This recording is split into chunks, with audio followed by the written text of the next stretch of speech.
Greetings, a very warm welcome to another program of Saskia Unreserved, and my special guest today is Dr. Jonilda Kushta. She's an associate research scientist, that's still, yes, from the Cyprus Institute, and we are going to be discussing today about what you are actually breathing in. How dangerous is it, or how safe is it for our health? Do you know what the levels are today out in the atmosphere, and do you actually even care about what's going on? I think after our discussion today you'll see that it has a big impact on what we actually breathe. So I'm very much looking forward to the discussion. We're live on Facebook throughout, and also on the radio, so if you'd like to be part of the conversation or you have any questions, please do log on and I'll put them to Dr. Kushta and she'll be able to help. Do stay tuned.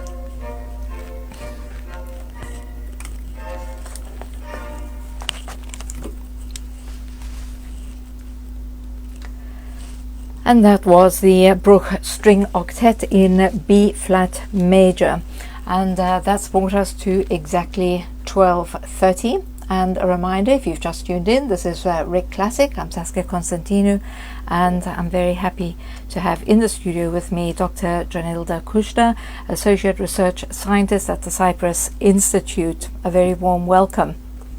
Thank you. Nice to see you. We are also live on Facebook, and you can be part of the discussion, and any questions that you might have throughout the discussion for Dr. Kushta, please don't hesitate. And I'd like to start with asking the question, what strategies should governments adopt to improve the health of their citizens? Amid the COVID-19 pandemic, it would be easy to focus on attention on global health security, at a minimum, strong public health and healthcare systems. The WHO has based its global health strategy on 3 pillars: universal health coverage, health emergencies, and better health and well-being. But has the gaze of global health been too narrow?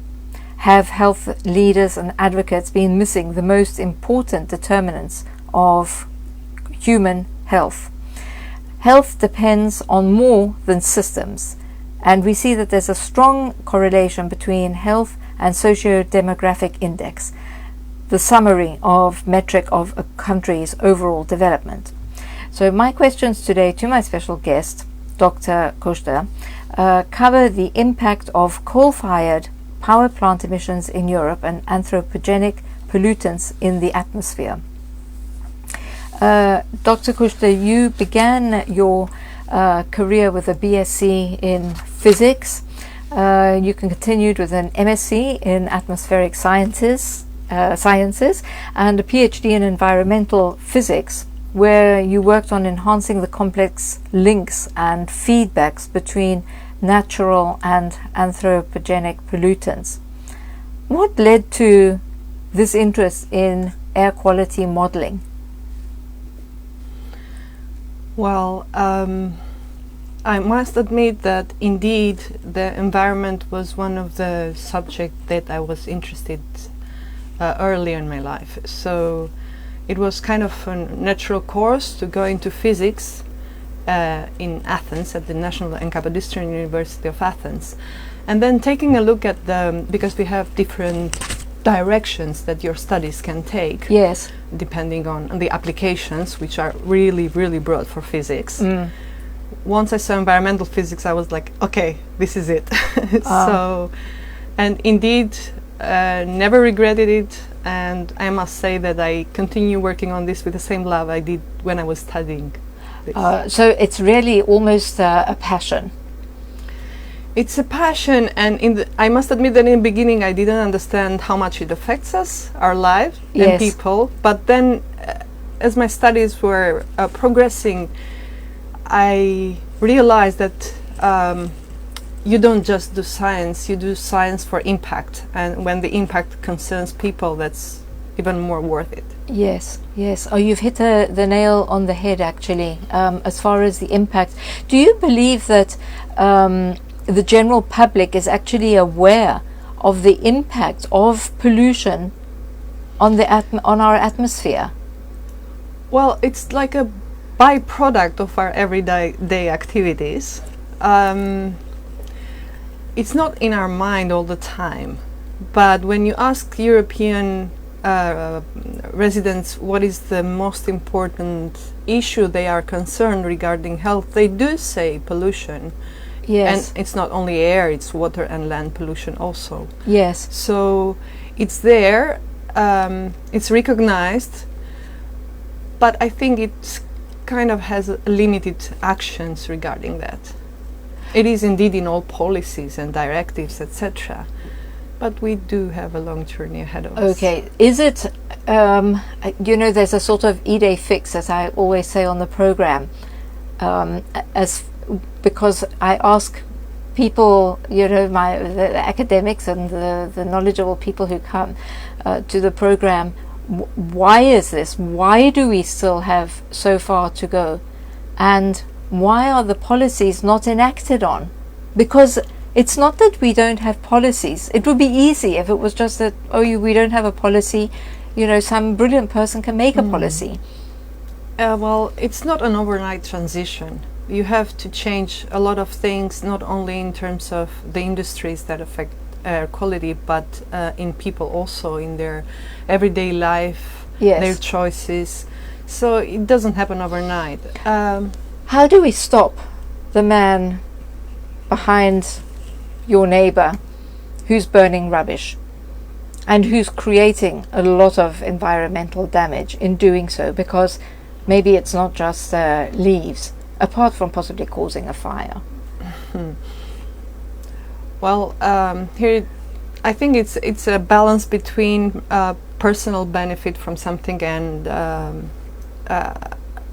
gain or a loss for the community. So I guess that most of the people are driven by what they need to do, what they have to do for their own selfish. Yeah, let's call it like that. Yeah. Ease of mind, or Yes. I have to do that, so I don't care how it is affecting my neighbor, if he's closing the windows, or the consequences the risk that it comes with. Forest fires, many times start from such selfish actions. So. Yes. In Cyprus we don't have coal-fired plants, but electricity generation from fossil fuels is a large contributor to the emission of aerosol particles and their precursors into the atmosphere. Your latest paper, where you were the lead author, suggests that the external cost, so i.e. of adverse public health, is as high as 95%. I found that very shocking. Okay, coal is the base of our economy, so there are countries that are more advanced in that, replacing with other sources of fuel. But there are many major emitters in Europe, like Germany, Poland, etc., which unfortunately were located downwind of. Yes. And it's a matter of meteorology, so if you, as you said, you went through the paper, you will see that it's not the actual emitter that will be mostly influenced by the pollution, but countries that are downwind in terms of synoptic circulations. So, and that's why all kind of air quality policies require for coordinated strategies, not country level, but continent level strategies. Yes. Sir David Attenborough warned at the G7 summit in Cornwall last week that humans could be, and I quote his words, on the verge of destabilizing the planet. Is this, do you think, because of our greed for money? And do you agree with him? Well, we are a forcing, as we call it in our science. So man-made forcing on climate. If we're on the edge, I don't know, but for sure we made our best to damage as much as we could this planet. And not only, as I said, the air, but the water, the ecosystems, land degradation, etc. If it's greed, it's a combination of greed and so-called progress, civilization.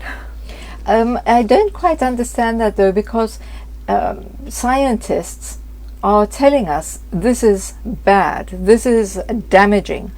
So why are we not listening to the scientists? Why are governments not listening? Because it's not, as you said, just a national problem.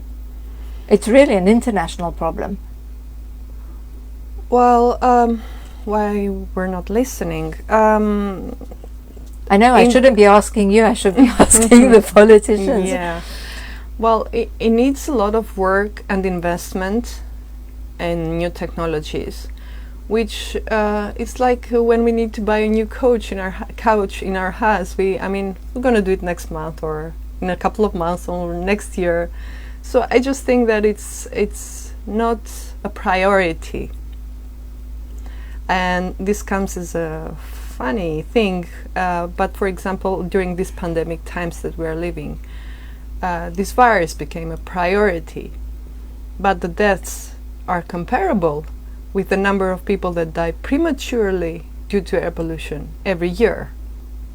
So why this that is repeating itself every year still has to become a priority? I cannot answer that question. Yes, that's a very valid point. I think it's going to take years to actually uncover what was behind the pandemic, because there was definitely a call to action that we've never seen anywhere. Which I hoped to have seen or to see soon on air pollution also.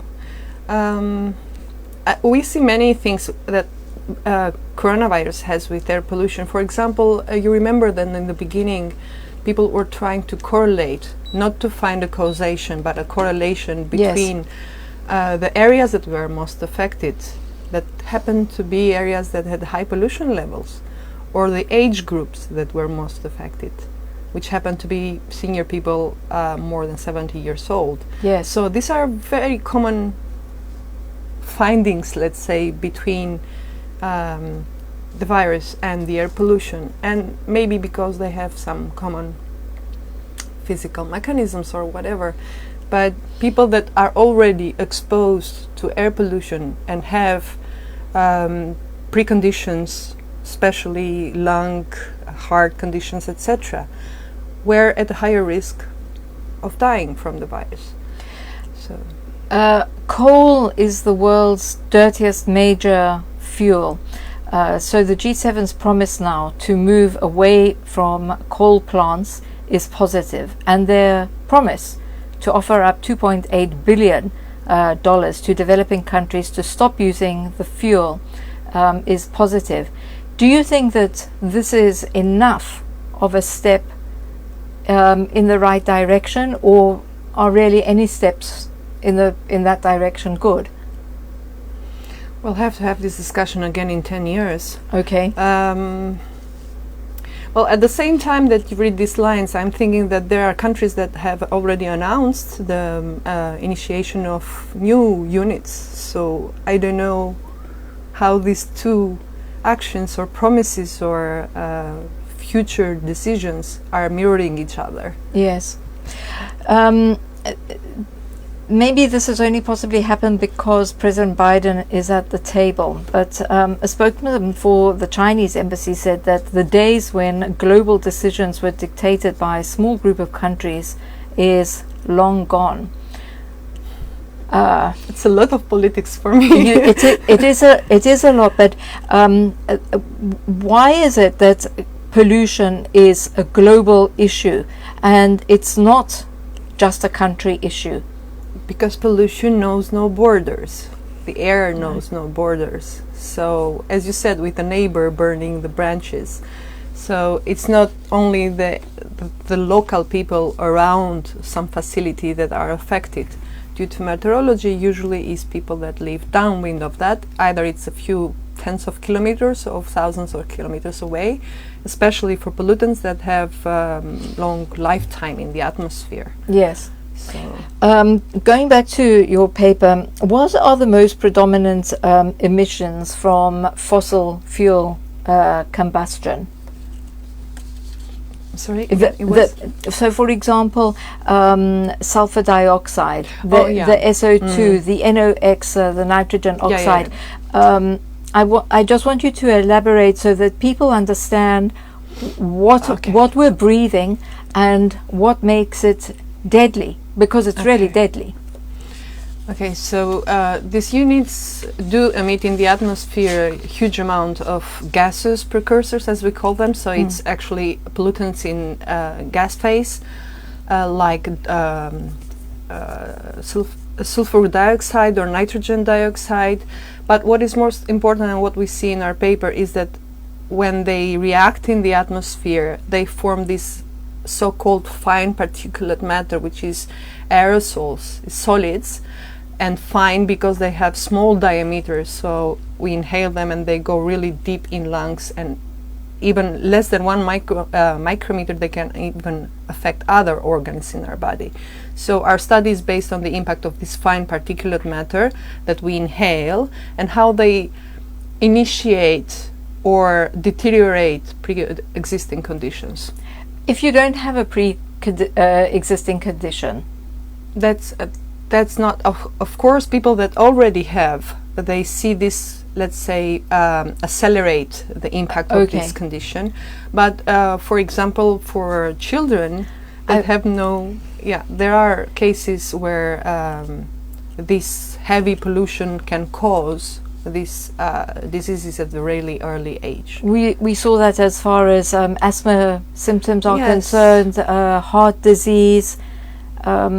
Sulfur dioxide is highly toxic. And it's an industrial pollutant usually, so not only energy production but other industrial facilities like cement and NOx, the nitrogen oxide, and also ozone, which we haven't dealt with, but it's also a product of atmospheric chemical processes. Ozone is again not only for humans but for ecosystem vegetation as well. Am I wrong in having read that NOx has a positive contribution, though, to the greenhouse effect? I know there are two schools of thought. Yeah, it's a very complex circle of reactions, let's say. So depending on the initial conditions or the perturbations you create to the system, there are many times that the feedback can be either positive or negative. So, as you said, it's two schools in many things, not only in this one. The greenhouse effect, of course, is good because it warms the planet. Otherwise, we wouldn't be able to live on the planet. But humans have increased the CO2, so the carbon dioxide levels, and it's causing damage. Greenhouse effect, I think many people just know the term, but they don't actually know what it means. Can you elaborate a little on the whole process of what it is? Okay, so there are two, let's say, components of air pollution. Those that work with short-lived species, they can be climate forces, but at short time frames, and long-lived or tens or hundreds of years, which is greenhouse gases. So air pollutants are what we mentioned, the SO2, nitrogen oxides, particulate matter like black carbon, soot also, that's quite toxic. And their lifetime varies from a couple of days, hours to several years. For example, black carbon is a short-lived climate forcer, but sometimes we focus on that because if we reduce that, we will see the impact really fast in years, in several years. If we start working on strategies to reduce CO2, maybe we won't be here to see the positive impact of reducing this greenhouse gas. So it's kind of a market of pollutants for short-term and long-term actions, because it would be again very selfish to think only for the next few years. Yes. But also for our for the earth that we will leave behind. The exposure of PM 2.5 is causing premature death and development of asthma in children, as we said. Can you actually clarify how small PM 2.5 is? Okay, so the number after PM, that's PM1, PM 2.5, PM10, denotes the size, that's the diameter in micrometers. So micrometers, yeah, okay. So I might send you later on for your Facebook link to show what's the size comparing to grains of salt, for example, or sand or hair, to see how fine these are, and that's why they go deep into our bodies.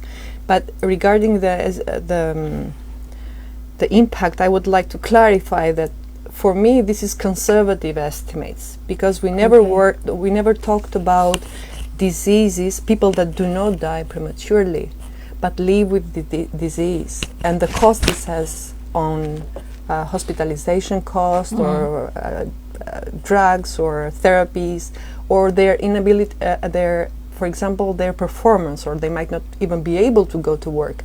So it's a very there's a fine definition of what is the cost of this. It's not only people that die prematurely. Yes. Do you,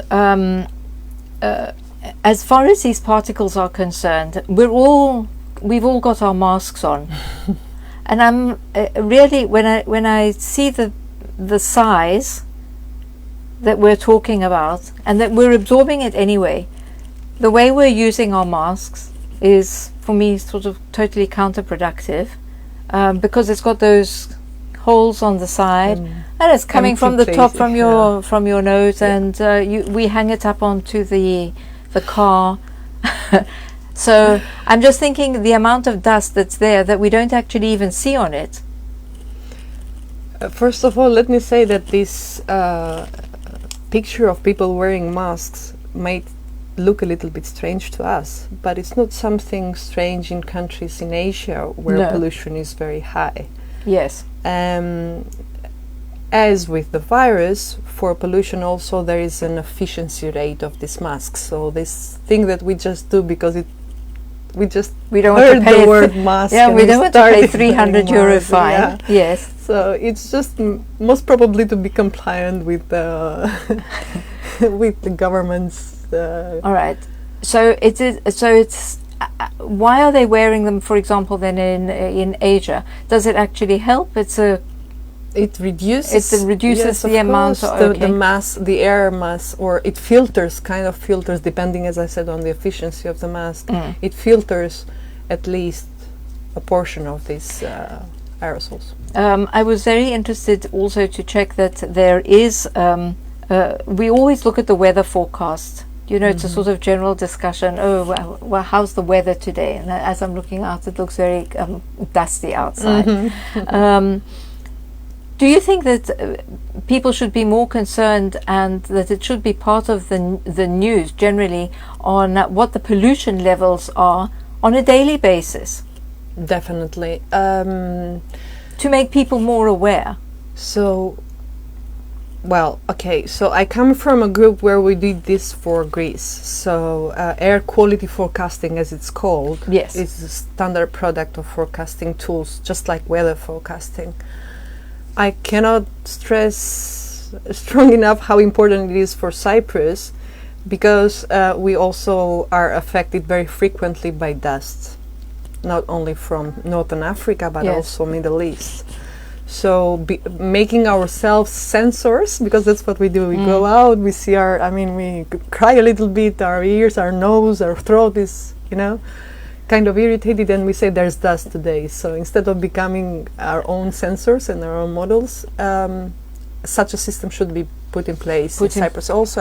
And at the Cyprus Institute, we actually have a couple of projects that are focusing on such products. Hopefully, to become available soon for the public, because it was a need that we identified several years ago. I was happy to see that you can actually go into a live situation to see how the air quality is around the world. And I'm just wondering, is that something that's being measured by the Cyprus Institute, who sending out that data? It's becoming part of international networks, actually. Wonderful. So yeah, there was a need in Eastern Mediterranean. We are the only European country, so we do have the backup, let's say, of Europe to have quality data and some, I mean, because there is a need to have some standards for these things. So there was an empty place there around Eastern Mediterranean, which the Cyprus Institute successfully is filling in the last couple of years in these international networks. Yes. Why did you use the GEM model for your study, Global Exposure Mortality Model, and what were your findings?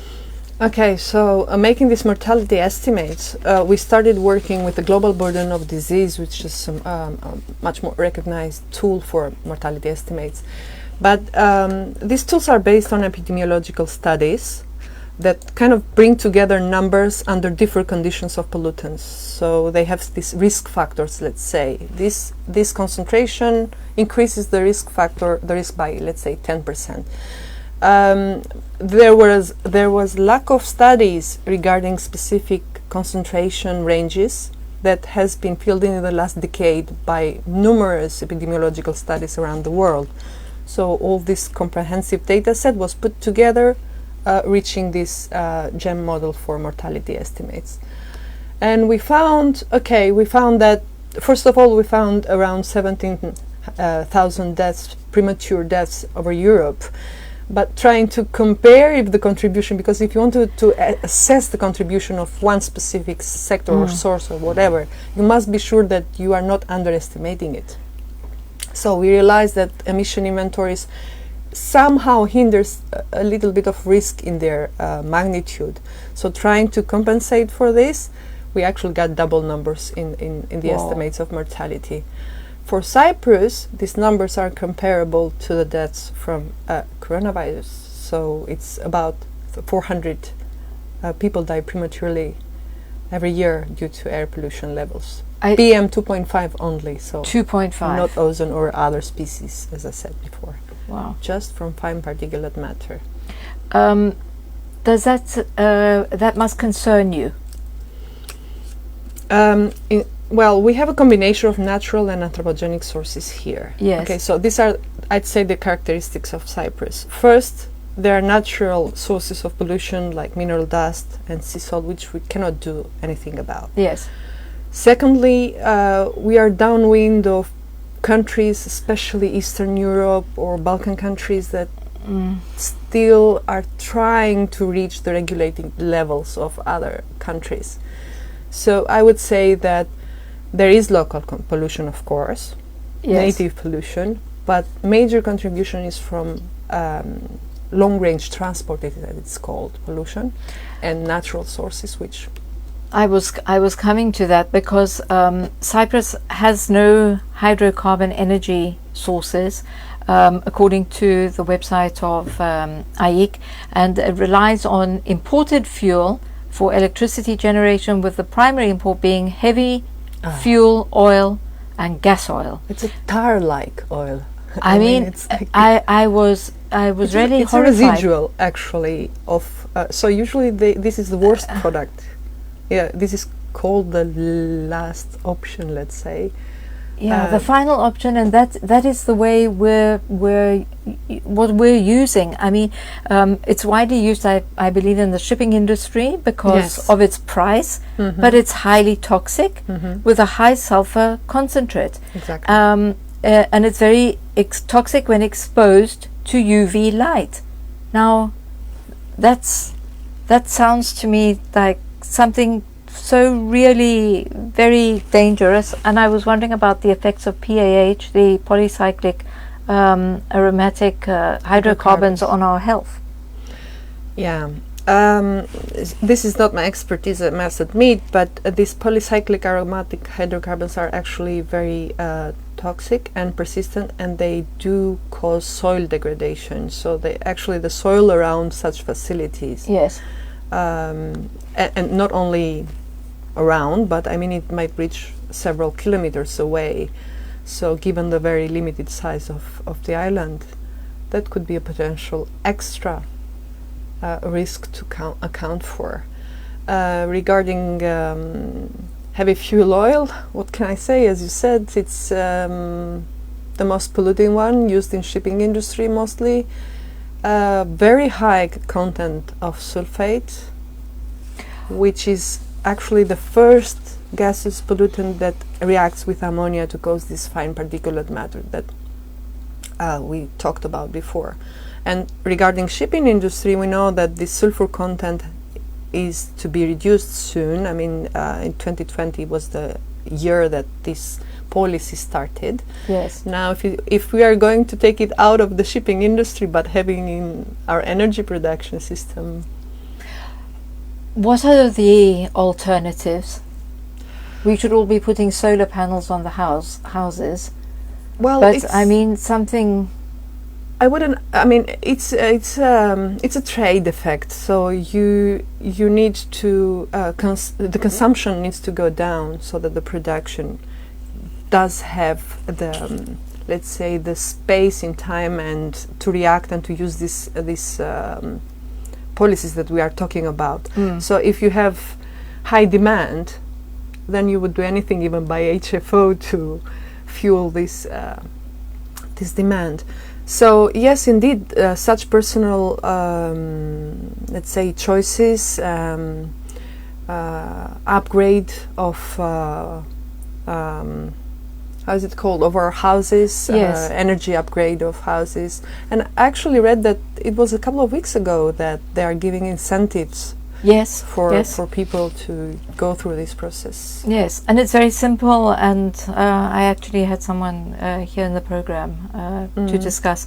The phasing out this coal-related pollution would see annual excess mortality drop considerably, according to your paper. How did you establish those figures, and did you cover all 28 countries in Europe to reach the results? And why is it that the Eastern European countries have higher stats? Okay, so first of all, this was based on EPRTR, which is the European pollution. It's a registry of pollution fluxes, of emission fluxes over Europe, and it is required for specific units that have specific productivity above 50 megawatt, etc., to report these emissions. So you can already think that a lot of them are out of the system. Also, it's very hard to find exact location and information for each one of these sites. So there are more than 900 such units in Europe, and we only included less than 300 major ones. So again, our estimates are on the conservative side. If we have the rest of the 600 units that we can find information for, these estimates would be higher. But I would like to highlight that from our study, what was really impressive to us was that if you target one industry and if you forget about the rest, then let's say that a cost-benefit analysis would say it cannot be worth it. If you target one industry and at the same time you continue reducing and focusing on other, I mean, it's not enemy, it's not one sector or one industry. Then, as you might have read, we have 100,000 premature deaths that can be avoided. So if you, at the same time, if you use a coordinated strategy, leaving out no sectors, okay, then the effort put on each sector is multiple, the benefit is multiple than just targeting one sector. I know that you have to leave, but I just want to ask one more question, and that is, how have you established that the mortality is definitely due to pollution? You know, we've had all this discussion. How do we know that someone actually died of COVID and that it wasn't something else? So can you, I mean, pollution is even more difficult. I think of, you know, the Exxon Valdez disaster from 1989. How do we know that it's actually from that? Okay, so there are two types of studies that are focusing on this aspect. So we don't do those, but these are the basis of the GEM model that we use for the premature mortality estimates. So it's causation studies, which means that we actually see in labs or in field how this trigger autoimmune responses and how it triggers lung cancer or specific cells degradation, etc. Right. And this is a causation, so this causes this.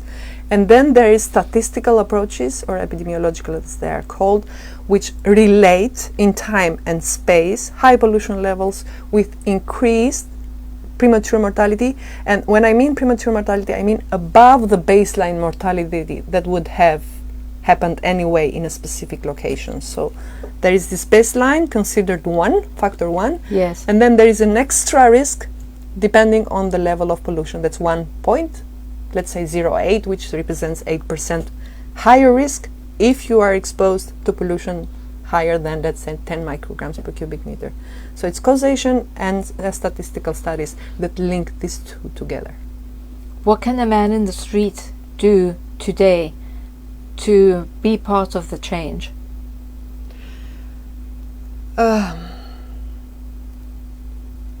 Think. That's a good one. It's a good one. Okay, so I'm very driven by personal choices, as I said before. Yes. So at least in Greece, where I used to live until 5 years ago, you do have the options to choose public transport means. Yes. So do so instead of having Your own 1,000 car. cars, or use, bikes or other alternative means, especially for smaller distances like in Cyprus. As I said before, there is maybe a difference in price. I'm not well aware of specific electrical appliances that have higher energy. How is it called? Yes, like grading. The grade, yes, yeah. yes. Okay, so invest. A grading. I mean, Yes. it's worth it. But on the other side, when there is nothing you can do about pollution, reduce exposure. Right. Choose another day, another time to go out. Go out. Yeah, and I must say that here the Department of Labor Inspection, you are well aware, gives warnings about the state of air quality. So also advising people to stay indoor, and Yes. people at risk like elderlies and I've children. put an app now on my phone, so I will be also far more aware and tracking the pollution levels and what I'm going to do. Good. So thank you very much for being in the studio with Thank me. you The for time has gone hosting me. far too quickly. I hope that you'll come back, and you've got so many research subjects that you're interested in that you'll be able to discuss Indeed, with it me. was just once this study that we did, and hopefully we can have other subjects to talk. Definitely. Thank you Thank so you very much. much. Thank you. Dr. Jonilda Kushta, the Associate Research Scientist at the Cyprus Institute. It's 6 minutes past 1, and we are going to continue now with Mendelssohn, the Symphony Number 3.